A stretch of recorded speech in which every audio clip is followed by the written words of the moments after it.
우리 함께 사도신경으로 신앙 고백하도록 하겠습니다.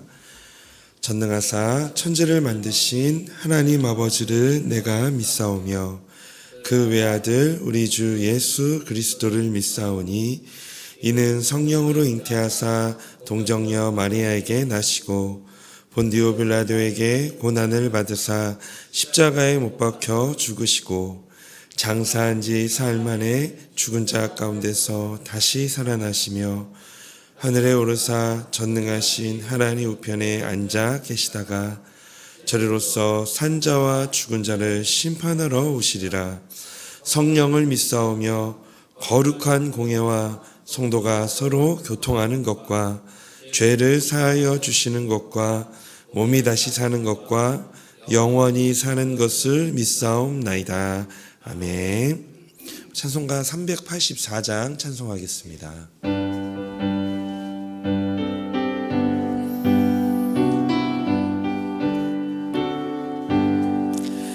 나의 갈 길 다가도록 예수 인도하시니 내 주 안에 있는 긍휼 어찌 의심하리요.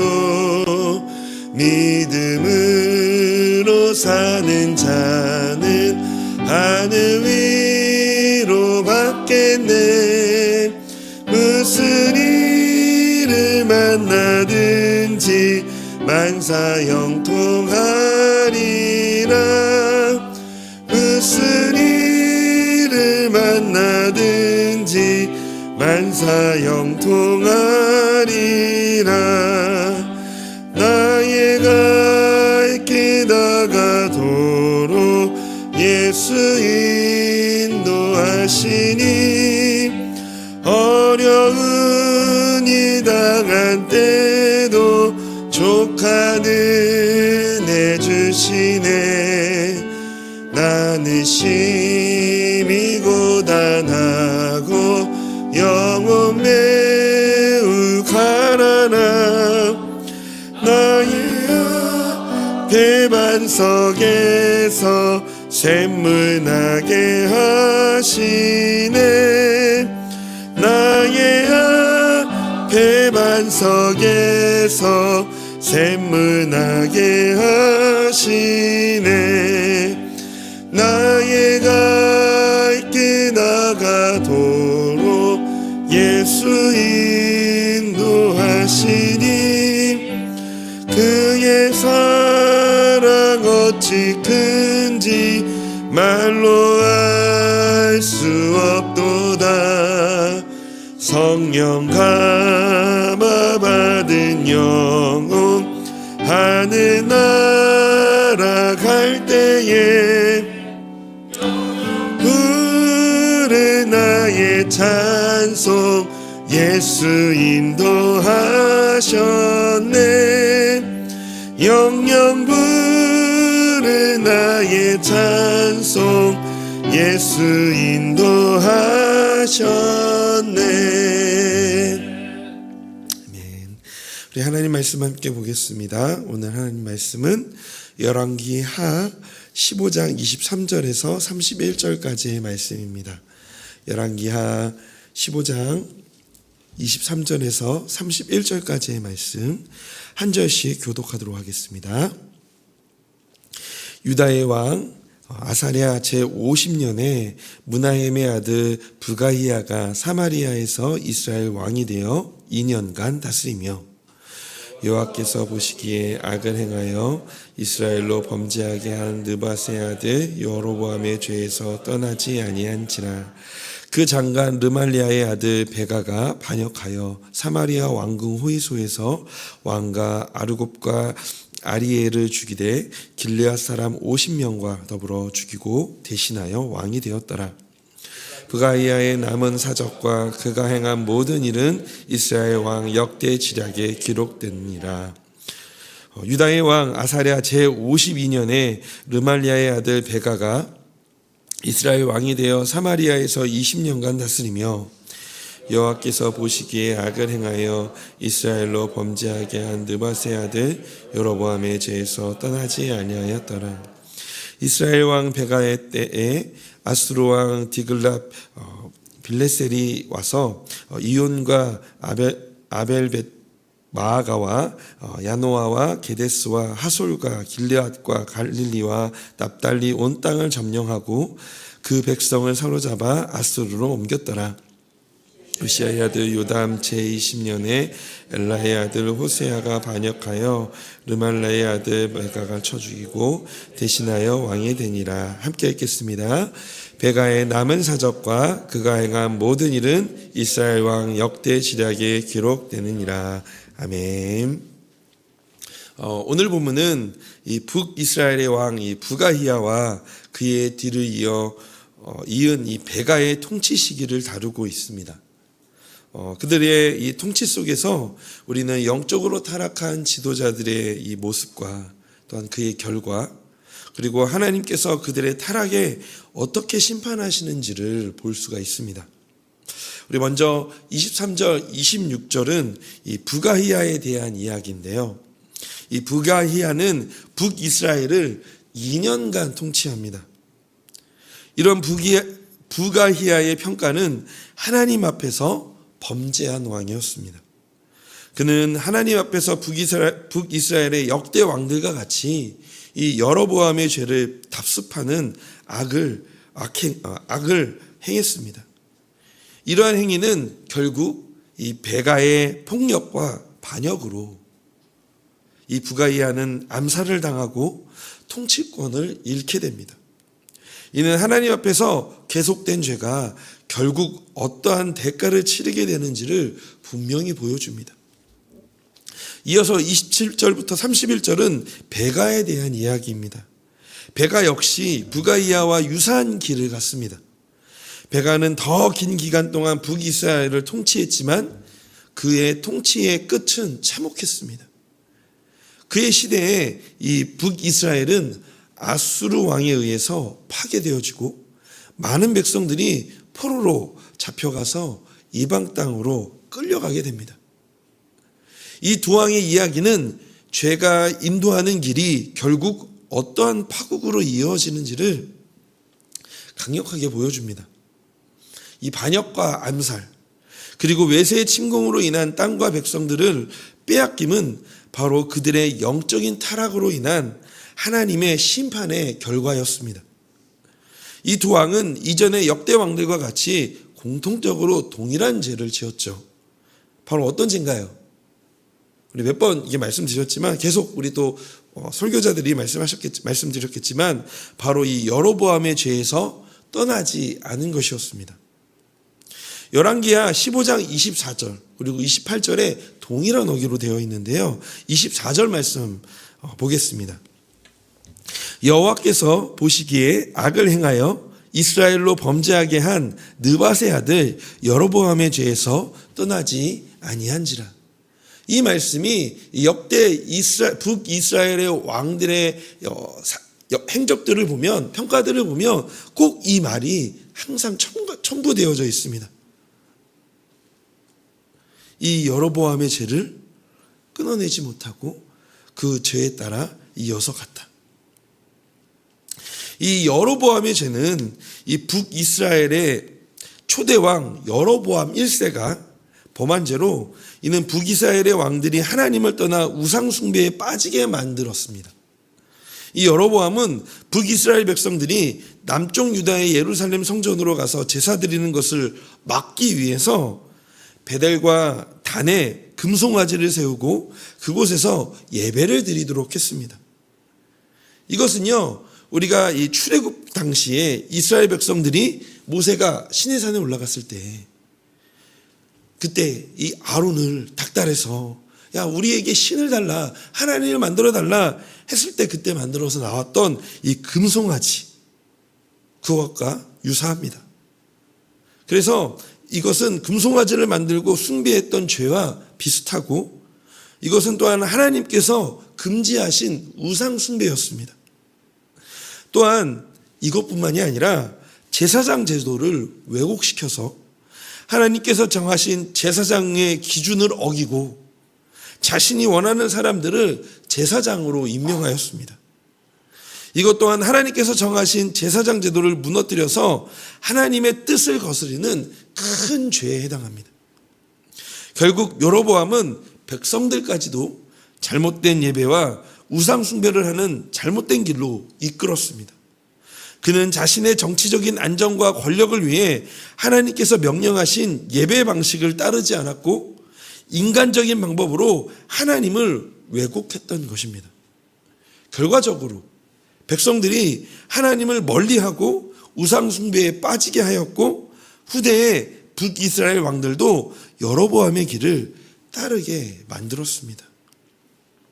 이러한 여로보암의 죄의 길을 따라 오늘 본문에서 이야기하는 부가히야도 또한 베가도 동일하게 닥스파하였고 그들의 영적인 타락은 결국 정치적인 타락으로 이어져 가면서 바로 반역과 암살로 그 일들이 일어나게 되어진 겁니다.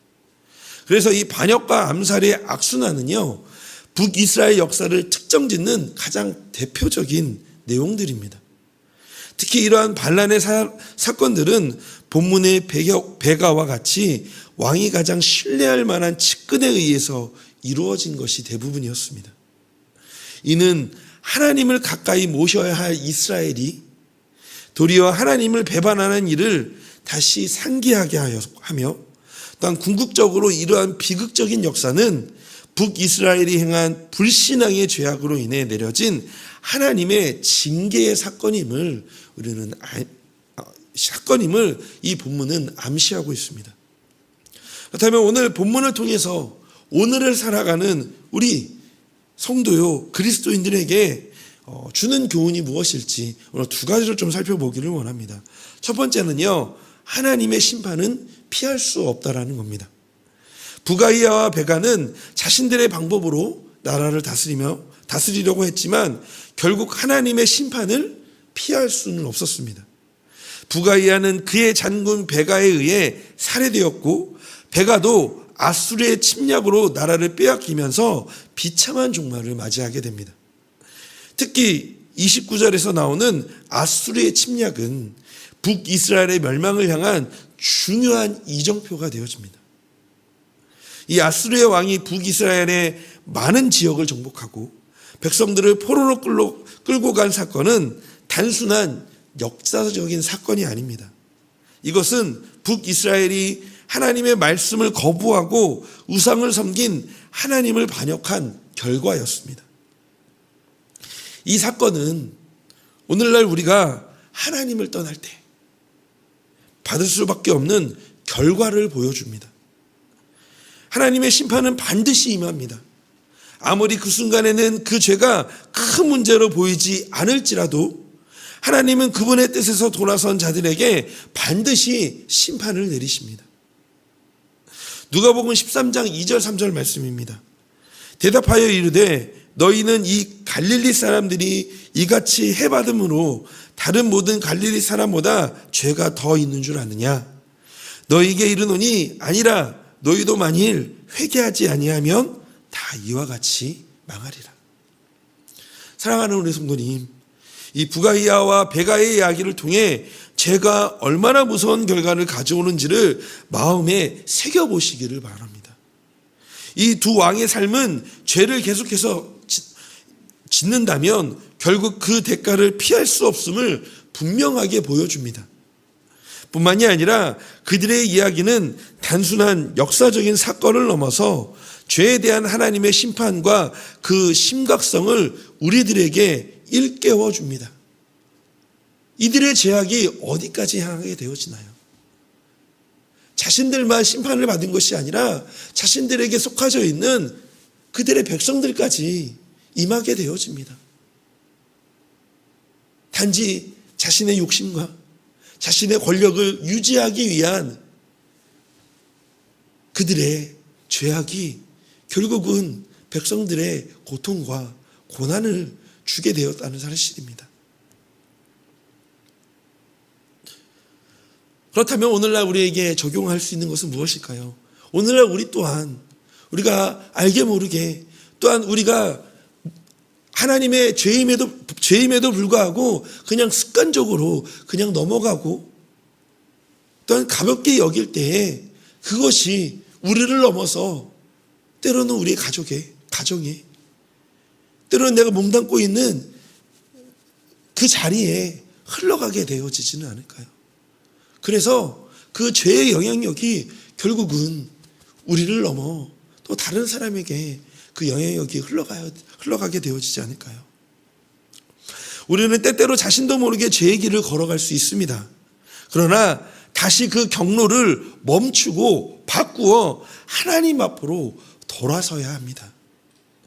하나님께로 돌아가는 삶, 그분의 말씀에 순종하는 삶은 우리가 사는 동안 우리가 몸부림치며 살아가야 할 우리의 사명 중에 하나입니다. 늘 갱신하고 하나님께로 돌아가는 것. 오늘 이 하루가 그렇게 하나님께 돌아서고 늘 갱신하는 그런 하루가 되시기를 주님의 이름으로 소망합니다. 우리 두 번째로 오늘 우리에게 주시는 교훈은 그러나 회복의 기회를 주신다라는 겁니다. 하나님은 심판 가운데서도 회복의 기회를 주시는 분이십니다. 비록 부가히야와 베가는 하나님의 뜻을 어기고 악한 길을 걸었지만 하나님께서는 이스라엘을 완전히 버리시지 않으셨습니다. 열왕기하 15장 29절 말씀에 보면 이스라엘 왕 베가 때에 아수르 왕 디글랏 빌레셀이 와서 이온과 아벨벳 마아가와 야노아와 게데스와 하솔과 길르앗과 갈릴리와 납달리 온 땅을 점령하고 그 백성을 사로잡아 아수르로 옮겼더라. 이 아수르는 북이스라엘을 침공하여서 전 지역을 초토화시키고 일부만 남깁니다. 이것을 달리 말하면 하나님께서는 북이스라엘을 심판하시되 완전히 멸하시지는 않으시고 남겨두셨다는 것을 의미합니다. 하나님께서 타락한 이스라엘을 향해 이 심판 가운데 일부분을 남겨놓으신 이유는 바로 회복의 기회를 주시기 위해서입니다. 이 일부분을 남겨두심을 통해 회개의 기회를 주심으로 다시 회복할 수 있는 여지를 남겨두신 것이죠. 그래서 우리가 이사야서 1장 8절 9절 말씀에 이렇게 말씀합니다. 우리 한번 같이 읽어보도록 하겠습니다. 딸 시온은 포도원의 망대같이 참외밭의 원두밭같이 에워싸인 성읍같이 겨우 남았도다. 만군의 여호와께서 우리를 위하여 생존자를 조금 남겨두지 아니하셨다면 우리가 소돔 같고 고모라 같았으리로다. 아멘. 이렇게 이사야 선지자는 이야기합니다. 그렇다면 이렇게 하나님께서 회복을 위해 남겨두신 은혜를 베푸실 때 우리가 어떠한 반응을 보여야 할까요? 어떻게 우리 성도님들은 반응하시겠어요? 우리의 삶에서 겪는 여러 어려움과 고통, 또 풀리지 않는 문제, 해결되지 않고 하염없이 기다려야만 하는 상황들, 이런 상황을 우리는 해석할 때 그것이 하나님의 징계일 수도 있고 연단의 과정일 수도 있겠죠. 그때 우리는 하나님의 혹독한 상황 가운데 하나님께서 그 상황 가운데 우리를 몰아넣으셨더라도 그 사실로 인해 원망하고 불평해서는 안 됩니다. 무엇을 남겼는지 그것은 하나님의 은혜요. 우리의 삶을, 또 우리 자신의 삶을 새로이 시작하게 하시려는 하나님의 뜻이심을 우리는 기억해야 합니다. 그래서 로마서 11장 5절 6절에 이렇게 말씀하고 있습니다. 그런즉 이와 같이 지금도 은혜로 택하심을 따라 남은 자가 있느니라. 만일 은혜로 된 것이면 행으로 말미암지 않음이니 그렇지 않으면 은혜가 은혜되지 못하느니라. 오늘도 이 자리에 나와서 함께 예배를 하고 또한 기도의 자리로 나오신 우리 성도님들, 우리 성도님 가운데 지금 스스로 하나님의 심판, 하나님의 징계를 받고 있다라고 생각하신 분이 있으신가요? 현재 이해할 수 없고 견디기 힘든 어려움이 너무나도 버겁다고 느끼시는 분이 계신가요? 도대체 하나님 이것이 무슨 뜻입니까? 라고 하나님께 늘 물으시는 분들이 계신가요? 이런 일들을 겪고 있다고 할지라도 하나님이 우리 성도님에게 회복을 위해 남겨두신 무언가가 분명히 있음을 바라보시기를 주님의 이름으로 소망합니다. 그리고 그것을 나에게 남겨주심에 감사하고 남겨주신 은혜가 풍성하고 넘치는 은혜가 될 것을 소망하며 회개함으로 새롭게 시작할 수 있기를 주님의 이름으로 소망합니다. 우리 말씀을 정리합니다. 우리의 삶 속에서 하나님을 잊고 세상과 타협하는 부분은 없는지 돌아보시는 이 새벽의 기도의 자리가 되기를 원합니다. 그리고 혹시 잘못된 길에 있다면 하나님께서 주시는 회복의 기회를 놓치지 않으시기를 바랍니다. 오늘 이 기도의 자리가 그 회복의 기회일 수 있습니다. 지금 나의 상황과 환경의 회복의 기회이기도 할 것입니다. 하나님의 자비는 끝이 없고 그분께 돌아오는 자를 기뻐 맞아주실 것입니다. 그 은혜를 사모하며 살아가시기를 주님의 이름으로 축복합니다. 그래서 이 시간 함께 이 말씀을 가지고 기도하기를 원합니다. 우리 첫 번째는요, 이 세상에서 죄의 유혹과 잘못된 길이 많지만 우리를 진리의 길로 인도하시는 그 하나님의 손길을 느끼는 그런 하루가 되게 하여 달라고 기도하기를 원합니다. 두 번째는요, 우리 믿음이 흔들리지 않고 맡겨진 소망에 충실하게 서 있을 수 있도록 하나님의 지혜와 인도하심을 하나님 주시옵소서라고 이 시간 기도하기를 원합니다. 또 오늘 교회를 위해서 기도해 주실 때에 오늘은 26여 다락방을 위해서 함께 같이 기도해 주시기를 바랍니다. 말씀과 성령 안에서 삶을 나누며 회복을 경험하는 따뜻하고 건강한 신앙 공동체가 되게 하여 주시옵소서라고 오늘 이 세 가지를 놓고 함께 같이 기도하며 오늘 하루를 시작하기를 원합니다. 함께 같이 기도하겠습니다. 하나님, 오늘도 하나님 이 북이스라엘의 이 후반기를 막바지를 하나님 지나가며 하나님 이들의 왕조 안에서 이 세워졌던 그 왕들 속에서 하나님 우리가 오늘 살아갈 하나님의 말씀 또 하나님의 교훈을 얻게 되어집니다. 하나님, 우리의 삶 속에 늘 하나님 우리가 알게 모르게 때로는 우리 또한 습관처럼 지나쳐버리는 늘 하나님 죄악 속에 있는 우리의 모습이 없는지 다시 한 번 더 발견하며 하나님 우리 안에 늘 새로운 기회를 주시고 늘 하나님 온전하게 되어질 수 있도록 하나님 우리에게 그런 시간과 떠나본 그런 환경을 마련해 주시며 하나님 늘 하나님 우리를 붙드시려고 하시는 그 하나님을 이 시간 기억하고 하나님 주님께 더욱더 기도하며 주님을 붙드는 하나님 오늘 이 새벽의 시간이 되기를 소망합니다. 하나님, 그래서 기도하는 것은 이 세상에서 죄의 유혹과 잘못된 길이 많지만 하나님 우리를 진리의 길로 하나님 인도하여 주시기를 원합니다. 우리를 인도하시는 그 하나님을 경험하기를 원합니다. 하나님 오늘 하루가 그런 하루가 되어지기를 원합니다. 하나님, 그래서 더욱더 기도하는 것은 믿음이 흔들리지 않고 맡겨진 소명에 충실히 설 수 있도록 하나님 지혜와 하나님 인도하심을 구하오니 하나님 우리를 인도하여 주시옵소서. 떠나버지 하나님 26여 다락방을 위해서 기도합니다. 늘 말씀과 기도로 하나님 안에 온전히 서 있을 수 있게 하나님 우리 26여 다락방 가운데 은혜를 더하여 주시기를 소망하며 하나님들 주님이 안에서 살아가는 은혜를 우리에게 부어 주시옵소서. 하나님 함께 해 주실 줄 믿습니다.